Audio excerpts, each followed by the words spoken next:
Welcome to Donmar TV News Channel. Inihayag ni Atty. Dina Tolentino Puentes, Kingdom Legal Counsel Davao, na sinimulan na ngayon ng kampo ni Pastor Apollo Kibuloy ang proseso sa pagsasampa ng kaso laban sa mga gumagawa ng malisyosong pahayag o paninira sa sinasabing appointed son of God. Ayon kay Atty. Puentes, hindi lamang ito ang nangihakbang ni Pastor Kibuloy kung hindi ng ilang mga miyembro ng ministriya. At sa mga hindi natutuwa sa patuloy na paninira sa pangalan ng pastor, hindi lamang sa national news, kung hindi maging sa international news, sa Facebook at sa iba pang social media forum. Maghintay lamang umuno dahil sinimulan na nila ang proseso nito sa buong Pilipinas. Nabatid na una ng sinabi ni Atty. Ferdinand Topacio na isang sampal ang inilabas na wanted poster ng Federal Bureau of Investigation dahil wala itong epekto kay Pastor Apollo Kibuloy, bagkus ay nagsagawa pa ito ng live streaming kasabay ng pag-alay ng Anointed Songs of Healing. Pagpapatunay lamang umano ito na nandito lamang sa lungsod si Pastor Kibuloy at hindi nagtatago. Tiniyak naman ng kampo ni Pastor na tutupad sila sa batas kung sakaling may extradition request ang US State Department. Ngunit hindi umano basta-basta na lamang nakontakin si Pastor ng Federal Bureau of Investigation sa Amerika dahil dadaan pa ito sa maraming proseso base na rin sa international law at sa batas dito sa bansa. Kung maalala, inilabas ang wanted poster ng FBI dahil umano sa kasong sex trafficking ni Pastor Kibuloy at sa dalawa pang mga kasamahan nito sa ministriya. Muling sinabi ni Atty. Puentes na nakahanda ang panig ng pastor na harapin ang kahit na anumang kaso, lalo na't hindi na bago ang nasabing reklamo laban sa kanya. Scurrilous, libelous messages against Pastor Kibuloy, and they have taken matters into their own hands because even the work that they are doing in their own ministry is being questioned. Bahagi ng pahayag ni Atty. Dina Tolentino Puentes, Kingdom Legal Counsel ni Pastor Apollo Kibuloy dito sa lungsod ng Davao. Ito, sabi ni Brada, gadit pa sila kasi pinaghandaan na nila yung mga paninira kay BBM pero hindi na nila nagawa. So, but I like the idea na mayroon itong mga Vin sentiments. Tapos si Madam Amy pa, si Senator Amy pa, parang rumires back si Senator Amy dun sa criticism sa kapatid niya. Not that BBM needs it Sa totoo lang, kayang-kaya na even now, nara-ride out yung storm. But si Manang Amy, si Manang Amy, because that's her tagline. Si Manang Amy has a background in theater and in performing arts and so on. And so this is her venue. Kayang-kaya niya magganyan. And the lessons, to be fair, the lessons that she's imparting are good communication strategies. Halimbawa, yung Len-Len, ang bitter naman ng kape mo.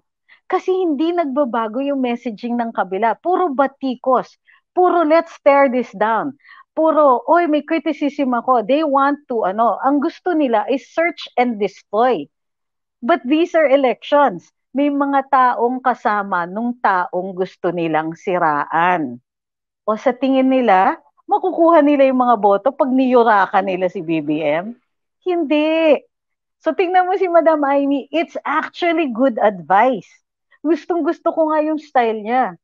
Kahit anong batiko sa kanya, kahit anong rat ng mga kabila, yung mga paulit-ulit na magnanakaw and so on and all that, darling, kinasuhan na sila ng kinasuhan. In some instances, may bayad, may confiscations and all that, fine. Which means that justice has been served. If meron confiscations, then nabigay na. The property has gone to them. Everything has been complied with in accordance with law, in accordance with justice, in accordance with the cases that were filed. Bakit galit pa rin sila? Hindi ko nagigets yung part na yun Sasabihin lang, magnanakaw. Sige. Nag-file ng mga kaso, dismissed yung iba. Ibig sabihin, kayo yung mali, hindi talaga magnanakaw. What about, magnanakaw kayo kasi tingnan mo yung mga civil cases. Yung adjudication is in favor of government, meaning na-confiscate yung mga yan. So, ninakaw talaga. Okay, kung ninakaw talaga, there's no criminal case to show that. Pero kung meron na nakuhang mga property ang gobyerno na sinasabi ninyo ay nakaw, ano yung iniiyak ninyo? Justice has been served. You won the case. Bakit galit pa din kayo? I don't get it. Hindi na hindi na siya makatarungan. Ano yung sinasabi dun sa I'm sure not everybody is Catholic, pero dun sa dalawa yung mga lessons. Number one, turn the other cheek, di ba? Pag ikaw ay binato, batuhin mo ng tinapay and so on. The other is that susundan mo yung just because halimbawa, meron yung mga kailangan bisitahin niyo yung mga nakakulong and so on. Plus, there is a very specific it's like Catholics go to confession, di ba? And then they're given penance. So pag na-serve mo na ng penance, that's it. Your sins are forgiven. Okay, you're washed clean and so on. Sa batas, ganun din. You've done your time, you've served it, etc. You can rejoin society. Kapag napagbayaran mo na yung kasalanan mo and you have learned, kasi yun po ang essence ng justice system natin. You put them in jail for several reasons. One, you take them away from society because this person might be bad for society, might do these things again. And two, it's reform. You put them in jail para matuto sila. So, ibig sabihin, para dito sa mga kabila, kung meron man at nanalo na nga sila dun sa mga kaso nila, bakit galit pa rin sila? Akala ko ba reforma? Di ba?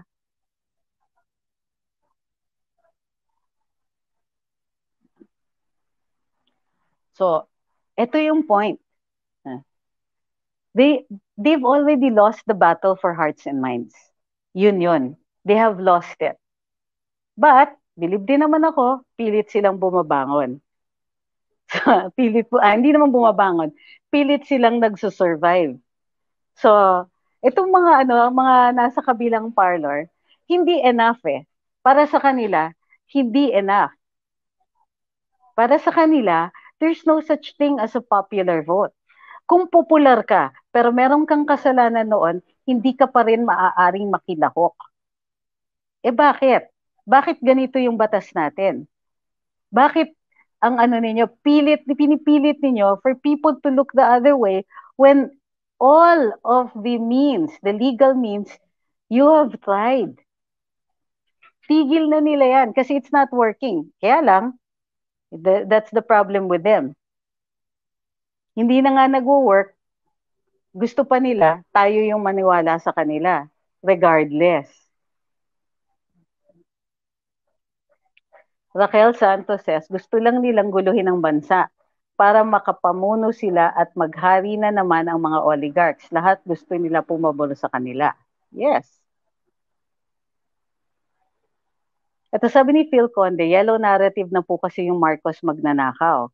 Ayaw na nilang bitiwan kasi wala na silang maibato sa mga Marcos. Okay.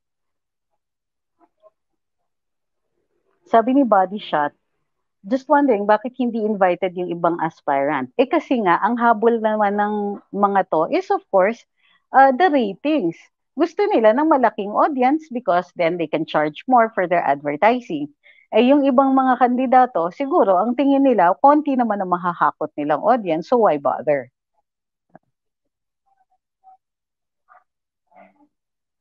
Sabi ni Lou Arojo, wag turuan. Hindi ko sila tinuturuan. Ang ginagawa ko, ini-expose ko yung hypocrisy nila. Sabi ni Bebu, yan din po tanong ko, sa dami-rami ng kinaso nila sa mga Marcoses na puro namang gawa-gawa kwento, walang katapusang martial law story, magnanakaw, anak ng diktador, etc., galit pa rin. Yun na nga eh. Plus, they had all the power in the world to do whatever it was to make the Marcoses irrelevant. They had all the power in the world to end that family's political service. But no. Unang-una, pinauwi nila. They were in exile before, pinauwi sila.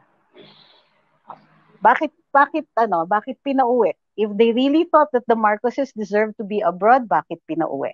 Number one, na lang tayo mag-umpisa. And then as they went along, parating na-defeat yung narrative. Ito, sabi ni Ray Viray, kung babalikan yung mga cases ng mga ill-gotten wealth na sinasabing nabawi noon, may mga kaso dyan na ang ginawa ay sapilitang pagbawi sa mga sinasabing cronies maski hindi ill-gotten, binigay na lang para mag-survive ang tao.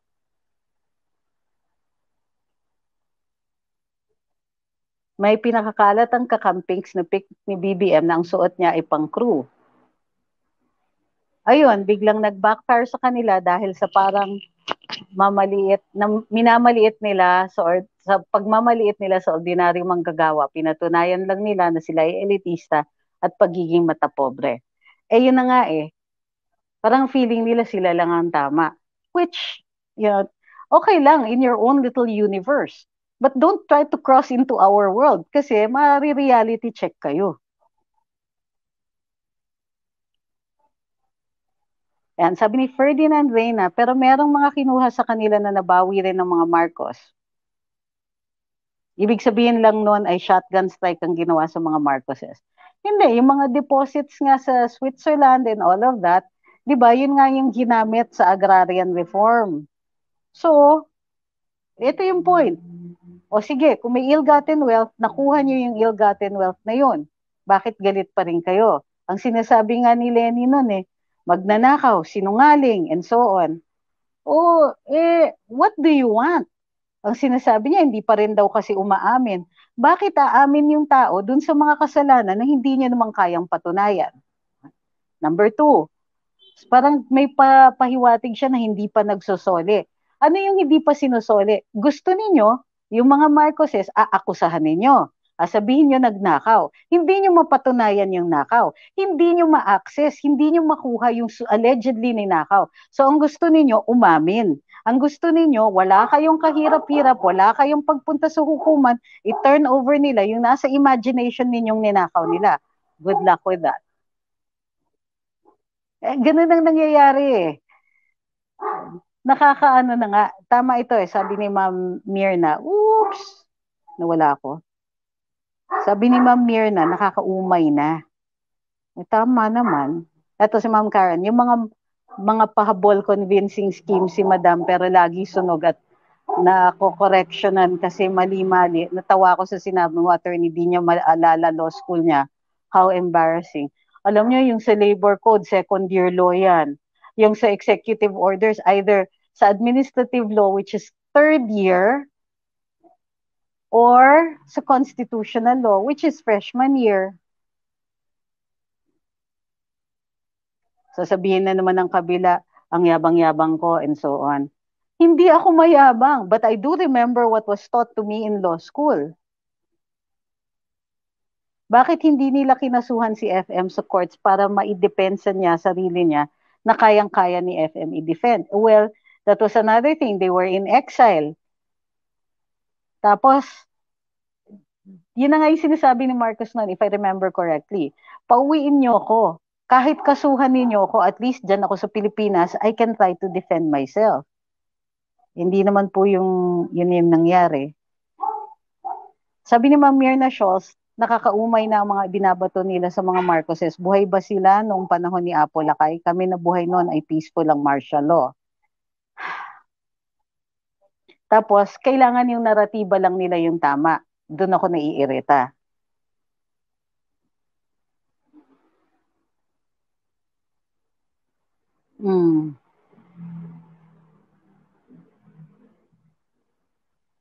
Pwede po bang kasuhan si fake VP Lenny for blatantly accusing BBM na sinungaling? It's on national TV. Well, if ever maaaring makasuhan siya, it would be for libel, but only BBM can do that. And he's not inclined to do that. Alam niyo naman ang stand niya. It's national unity, national conciliation, yung mga ganyan, kailangan move on na tayo. And ako, I would like to take that kind of example. Ingat-ingat din po tayo mga friends. Dun sa mga sa mga trolls, naiinsultuhin ka tapos sasabihin, God bless Mario Joseph. That is so typical hypocrisy. Diba? Bakit hindi nila, si Richard Lucas, sabi niya, bakit hindi nila pinayagan umuwi si FEM noon para madepensahan niya yung kinakaso sa kanya? Dito po kasi yun. Well, generally, pagka may revolutions, talagang pinapaalis yung leaders or pinapatay. So, saan ba yan? Si Ceausescu noon, binarel. Sa Haiti, si Baby Doc Duvalier, pinaalis. Kasi, if they're there, makakarally sila ng forces and then possibly retake government. And magulo yun. So, if you are a winning party in a revolution, you will have to get rid of your potential rivals or people who can try to take back or take away your gains. Ganun po talaga yon. So, to minimize that, in-exile yung mga Marcoses because they felt that Ferdinand Marcos Sr. still had the ability to raise not just an army but to raise a crowd of people to defend him and then retake Malacanang. So in-exile sila ng matagal. And I understand na part of the decision-making process dun sa pagbabalik was that they no longer posed a threat. Sabi ni Arnel de Sena Villanueva, bakit kaya pati simbahan nakikialam din, pati mga madre, di ba dapat po neutral sila sa bawat panig? Hindi po. There's no rule na nagsasabing kailangan neutral ang simbahan. They can do whatever they want within the bounds of their own religion. Kasi bahagi ng religion yan eh. Pwede nga silang mag-preach na ayaw nila itong gobyernong to, mag-preach about certain practices. That's covered by the freedom of religion as well as the freedom of speech. Kapag sila ay nag-participate na dun sa uprising against the government, yan na po ang pinagbabawal. Sabi ni Mild Donadillo, gamit na gamit daw, na gamit si Lord sa mga propaganda nila, pero galit at paghihiganti naman ng laman ng utak, mga ipokrita talaga. Alam nyo, yung ibang mga, halimbawa, in South American countries and certain countries, kapag after a revolution or after no overthrow yung tinatawag nilang tyrants, merong tinatawag na Truth Commission. At yung Truth Commission na yon, binibigyan nila ng amnestia yung mga taong nag-participate sa mga either atrocities or pagkakamali ng previous na administration. Forgiven yon in exchange for testimony para malaman kung ano ang nangyari. Halimbawa, yung mga truth commissions dun sa mga desaparecidos, yung mga truth commissions on the killings sa apartheid, mga ganyan. Tayo, we had no such thing after the EDSA 1 revolution.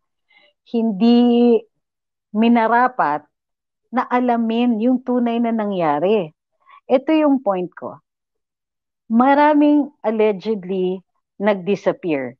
Yung iba, totoo naman talaga. May mga nag-disappear, may mga siguro namatay na lang na lumalaban sa bundok, and we all feel for their families. Bakit? Nung Cory administration, hindi nila hinanap yung mga yon. Instead, ginagamit nila yung naratiba na napakarahas ng Marcos administration. Pero anong ginawa ng Cory administration para humupa ang pakiramdam ng mga pamilyang namatayan? Did they do anything? The target has always been taking down the Marcoses and not finding justice. So isa pa yon, yung mga tao na allegedly political prisoners, napakawala ba lahat? Na-exonerate ba sila dun sa mga final na kaso laban sa kanila? Ang alam ko, merong iba, oo, merong iba, hindi.